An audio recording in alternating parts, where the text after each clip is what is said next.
Oke, hey, halo Nissan Lovers, selamat datang di channel yang membahas seputar mobil Nissan. Saya Parnamian Johannes, Kepala Cabang Dealer Nissan Cibubur. Jika Anda saat ini sedang mencari review seputar mobil Nissan dan masih ada yang ingin Anda tanyakan, silakan Anda hubungi saya sekarang di nomor yang ada di bawah ini.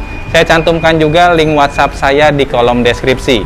Silakan Anda klik saja, nanti tersambung langsung ke WhatsApp saya.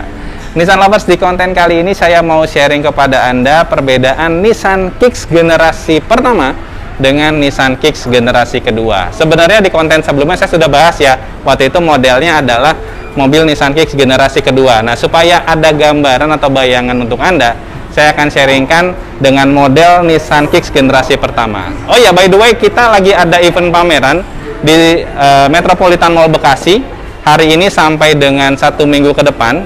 Jika Anda warga Bekasi dan ingin lihat langsung Nissan Kicks, silakan Anda datang saja ke Metropolitan Mall Bekasi. Kita ada di pintu timur letaknya, ya, di atrium pintu timur. Silakan Anda datang, nanti langsung lihat Nissan Kicks e-Power generasi pertama. Jika Anda pencinta mobil Nissan, jangan lupa subscribe, nyalakan belnya supaya Anda dapat update seputar mobil Nissan. Nggak perlu lama-lama, kita bahas saja perbedaan Nissan Kicks generasi 1 dan generasi 2. Yuk, kita bahas.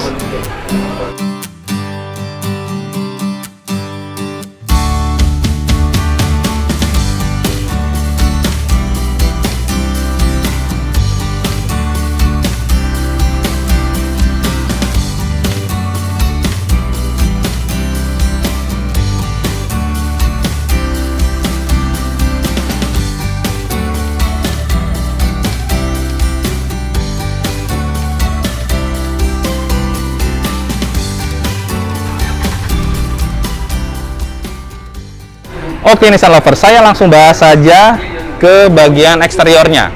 Jadi jika Anda bertanya-tanya apa sih bedanya secara eksterior Nissan Kicks generasi pertama dan kedua, perbedaannya hanya terletak di bagian belakang. Jadi depannya sama, samping juga sama, tidak ada perubahan. Walaupun di depan ada perubahan di power strain-nya, nanti saya akan sharingkan kepada Anda.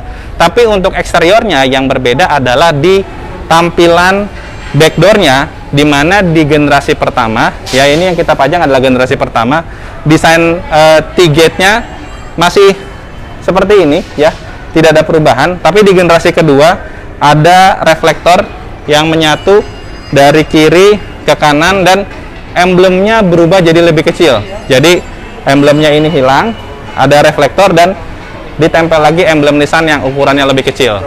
Banyak sih yang bilang tampilan generasi kedua jadi lebih sporty gitu ya, tapi buat saya sendiri sih sebenarnya tampilan ini sudah sangat mewah ya. Jadi ya masing-masing seleranya lah ya. Gimana menurut Anda? Silakan Anda komen di kolom komentar perbedaan generasi pertama dengan generasi kedua dari tampilan belakangnya. Nah, sekarang saya akan tunjukkan kepada Anda perbedaan masih di eksterior, tapi kita akan buka nanti kap mesinnya untuk lihat perbedaan dari sisi ruang mesinnya. Yuk ikutin saya. Baik Nissan Lovers, sekarang saya sudah ada di depan mobil Nissan Kicks e-Power generasi pertama. Saya akan tunjukkan kepada Anda perbedaan dari ruang mesinnya seperti apa. Tampilan eksternal, tampilan luarnya masih sama, cuman perbedaannya di ruang mesin. Nih, saya akan tunjukkan pada Anda.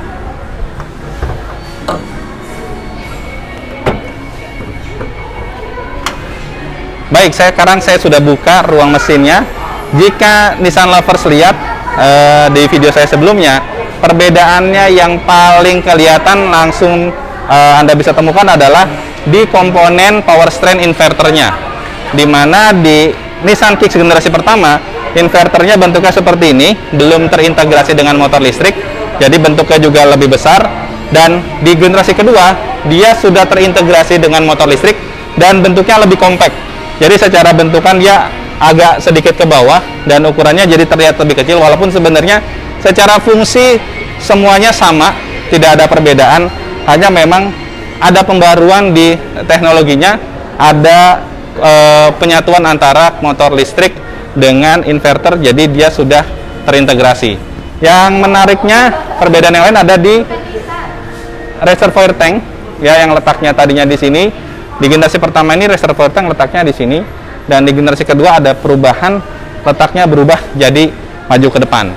Dan untuk komputernya, saya gampangnya buat komputernya ya, ada pergeseran tempat yang tadinya di sini, dia bergeser jadi ke sini. Jadi secara penempatan ada beberapa perubahan ya, dan pertanyaannya berpengaruh nggak ke performance?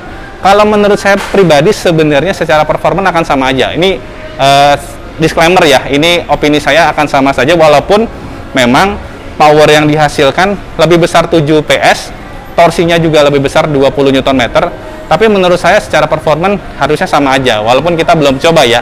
Nanti kalau Nissan Kicks generasi kedua test drive car-nya sudah datang, nanti saya akan coba, saya akan review, saya akan sharingkan kepada Anda. Tapi secara logikanya dan secara analisa saya, secara performance, tarikan semuanya harusnya tetap oke. Dengan generasi pertama pun sebenarnya sudah sangat mumpuni kalau kita ingin dapatkan efisiensi dan juga performance terbaik.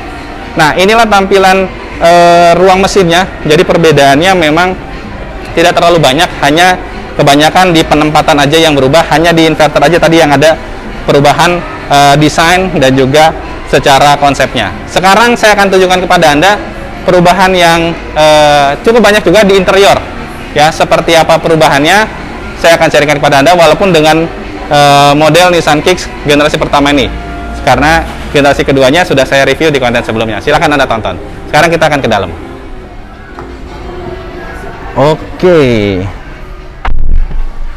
Oke, sekarang saya sudah ada di posisi pengemudi di Nissan Kicks generasi pertama ini ya.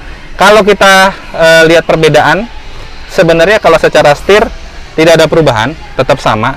Teknologi yang tersemat juga tetap sama. Perbedaan yang paling terasa adalah ada kamera tambahan. Nah, di generasi pertama ini tidak ada tambahan kamera untuk line departure warning. Sementara di generasi kedua itu ada tambahan kamera yang menyorot ke depan untuk memberikan warning ketika kita melewati jalur kiri atau kanan. Ya, kameranya ada di sini. Teknologi yang tersemat itu di generasi kedua. Lalu perbedaannya kalau ke bawah lagi di head unitnya. Di generasi pertama ini head unitnya belum dilengkapi dengan Android Auto. Ya, di generasi kedua sudah dilengkapi. Walaupun menurut saya sebenarnya kalaupun kita handphonenya Android dan belum dilengkapi Android Auto di head unit generasi pertama ini, sebenarnya kalau bagi saya ya, saya nggak masalah. Tinggal koneksi Bluetooth aja, tetap kita bisa dengarkan lagu, dengarkan YouTube gitu ya dari head unit Nissan Kicks generasi pertama ini. Tapi di generasi kedua memang sudah dilengkapi dengan Android Auto, sehingga kalau kita handphonenya Android ingin mengakses Spotify atau Maps misalnya, memang bisa lebih terakomodir. Lalu kalau kita ke bawah, di bawah ini ada perubahan memang ya. Di generasi kedua ini secara bentuknya jadi lebih tinggi ya. Jadi ini emang agak ke dalam menjoroknya. Di generasi kedua itu dia dibuat lebih tinggi lagi secara kompartemennya. Jadi untuk cup holdernya jadi lebih dalam. Walaupun sebenarnya sama dengan generasi pertama, bisa dicopot pasang ya. Ini bisa kita adjust juga. Kita mau taruh minuman, kita bisa pakai ini. Nah, seperti ini. Nah, di cup holder generasi kedua itu lebih dalam karena ininya memang kita tinggiin. Lalu untuk placement start stopnya, terus untuk placement electric parking sama auto hold-nya berubah jadi ke depan. Di generasi pertama ini letaknya adanya di belakang. Dan yang paling kelihatan adalah di gear shifternya. Gear shifter yang generasi pertama seperti ini ya, ada informasi pengoperasiannya. Sementara di generasi kedua gear shifternya itu sudah bentuknya lebih besar lagi, dan pengoperasiannya pun berbeda. Kalau ini kan tinggal kanan atas, kanan bawah. Kalau yang di generasi kedua hanya atas bawah, dan ada pencet-pencetan yang harus kita pencet ketika misalnya kita mau ke mode R misalnya, kita harus pencet dulu baru kita bisa aktifkan. Jadi perbedaannya di konsol tengah ini ya, tadi lebih tinggi, placementnya ada perubahan. Lalu ada perubahan sedikit di armrestnya, jadi lebih panjang sedikit, memang nggak terlalu banyak, kurang lebih 1-2 cm ya panjangnya daripada model yang generasi pertama ini. Nah, perubahan juga di tampilan MID-nya ya.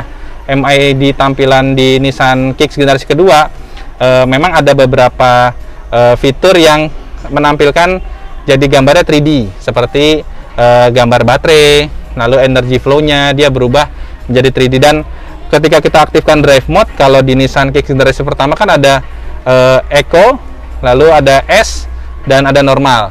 Nah, kalau di generasi kedua itu Eco, S-nya jadi tulisannya Sport.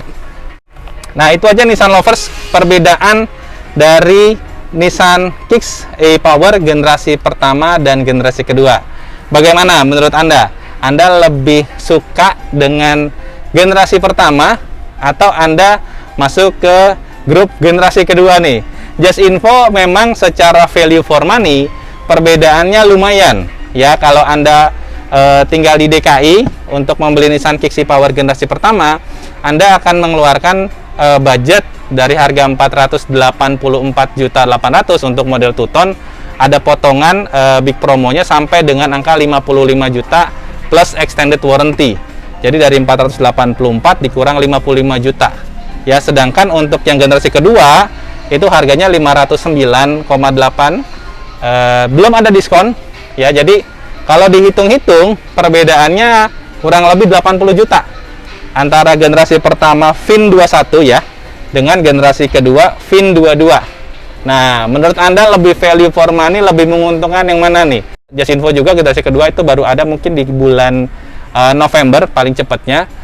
Mudah-mudahan tidak meleset ya. Jika Anda memang sudah membulatkan tekad pengen pesan generasi kedua, barangnya baru ada di bulan itu. Kurang lebih ya, mudah-mudahan ada perkembangan bisa lebih cepat atau seperti apa. Anda silakan hubungin sales konsultan yang Anda percaya, yang saat ini mungkin sedang kontak-kontakan sama Anda untuk ditanyakan lebih lanjut seputar ketersediaan stok Nissan Kicks e-Power ini. By the way, itu aja konten dari saya kali ini. Terima kasih sudah menonton. Jangan lupa kunjungi dealer kita di Nissan Cibubur di Jalan Alternatif Cibubur kilometer 7, dan jangan lupa tonton video saya yang lain. Terima kasih sudah menonton, dan pesan saya seperti biasa cuma satu: ingat Nissan, ingat Johan. Terima kasih sudah menonton.